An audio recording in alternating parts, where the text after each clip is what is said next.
Nasa 10 inches yung haba niya. Yan yung sa gilid na part niya.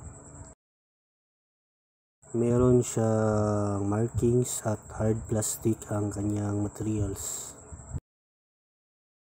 Yan naman yung sa may likod na part niya. Meron lamang siyang basic na articulations. Yan naman sa gilid na part niya. Articulated yung apat na paa niya pati sa may ulo niya at sa buntot na rin. Yan naman ang kanyang harap. Battery operated siya. Yan ang kanyang taas. Pwede siyang ma-transform.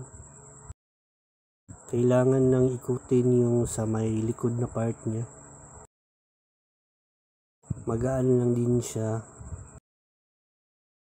Kailangan lang itaas yung sa harap na part niya. Pati na rin sa likod, gaya niyan, kailangan lang ikutin. Yan na yung itsura na nagiging parang blaster na siya. Yang red na pindutan, yan yung pinipindot para gumana. Working siya, kailangan lang lagyan ng baterya. Diyan lalagay sa baba.